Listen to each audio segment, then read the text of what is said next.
Le hip thrust, mais quelle galère!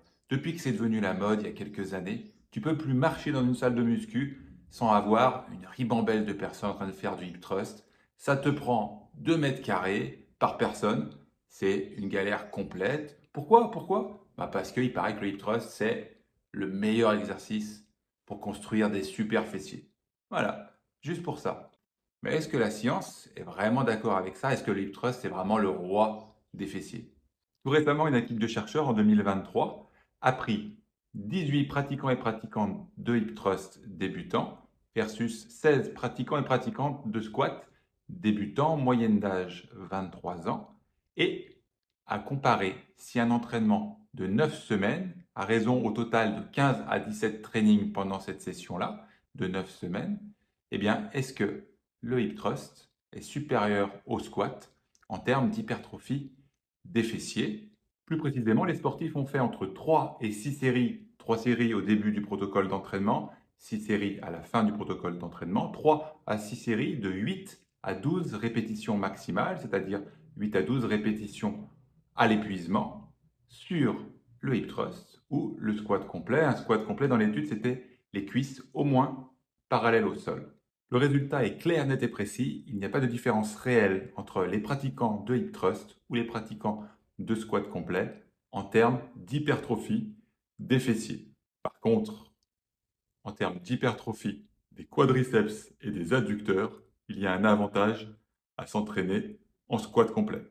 Donc, tous les gens qui vont vous dire que le roi des exercices pour les fessiers, c'est le hip thrust, c'est faux. On obtient les mêmes résultats avec du squat, mais en plus avec le squat, on muscle ses adducteurs et ses quadriceps bien mieux qu'avec du hip thrust. Et je ne parle même pas des résultats qui n'ont pas été mesurés sur, par exemple, les muscles de la colonne lombaire. Donc le squat, c'est lui le king des exercices pour les fessiers, parce qu'il est aussi le king des exercices pour les quadriceps. Et en fait, c'est le king des exercices pour le membre inférieur. Bon, ça, c'est pas ce que disent les chercheurs, c'est moi qui le dis. Alors bien sûr, le squat complet a un inconvénient que même moi, je suis obligé de citer, c'est son temps d'apprentissage. Ça demande un squat complet pour être appris correctement et en toute sécurité quelques séances. Et quelques séances encadrées par un coach diplômé d'État, ça ne va pas vous coûter un rein, mais ça va vous apporter toute votre carrière de culturiste ou de pratiquant de musculation. Ça va vous apporter toute votre carrière des bienfaits.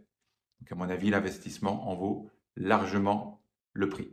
Ceci étant, un squat complet, ça prend quand même plus lentement qu'un hip thrust. Quelles sont les limites de cette étude? Il n'y en a pas beaucoup, à mon avis, c'est une chouette étude. L'effectif, comme toujours, ne te permet pas une généralisation ou une universalisation des résultats. Il faut toujours voir les études en sciences du sport comme des pistes de réflexion. Tu prends ces résultats, tu les testes sur toi ou sur tes sportifs. Si ça fonctionne, tant mieux.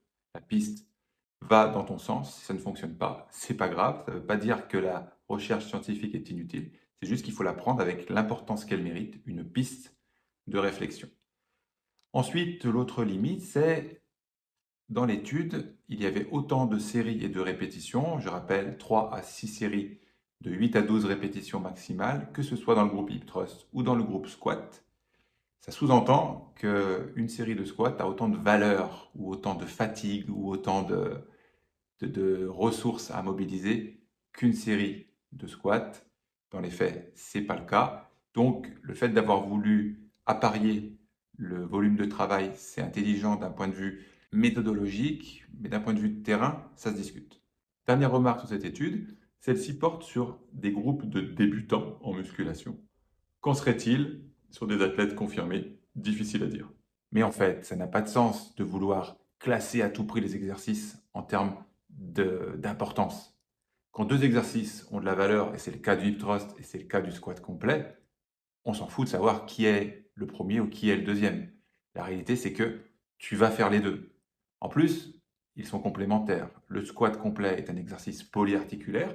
Il implique au moins trois articulations, la hanche, le genou et la cheville, sans parler de toutes les actions isométriques de maintien des muscles de la colonne. Le hip thrust est un mouvement monoarticulaire, c'est principalement une extension de hanche. L'autre différence, c'est que le squat est un exercice à forte contrainte d'étirement, c'est-à-dire que le maximum d'effort à fournir a lieu dans la première moitié de la phase concentrique quand tu montes la barre. C'est là que le maximum d'effort à fournir est présent. Le hip thrust, c'est plutôt l'inverse. C'est un exercice à forte contrainte de contraction. Le maximum d'effort à fournir a plutôt lieu dans la deuxième partie de l'action concentrique. Donc, c'est tout bénef. Tu fais et des squats et du hip thrust et tu vas avoir le plus beau fessier de l'univers. Ça serait un peu comme opposer pour les pectoraux le développé couché avec les écartés couchés. Tu ne veux pas opposer l'un avec l'autre, tu veux les faire les deux. L'un est polyarticulaire, l'autre est monoarticulaire. Je ne vais pas vous refaire toute la démonstration précédente. Donc opposer les mouvements n'a pas de sens. Ma newsletter intitulée La Pépite vient de sortir. Au menu, on y a parlé de la comparaison entre le hip thrust et le deadlift. Cette fois-ci, vous avez raté cette newsletter. Ne ratez pas celle de mardi prochain. Pour la recevoir, c'est très simple. Vous cliquez sur la grosse enveloppe que vous voyez apparaître quelque part vers ma tête pour ne pas louper les prochaines newsletters. Elles sont complètement gratuites.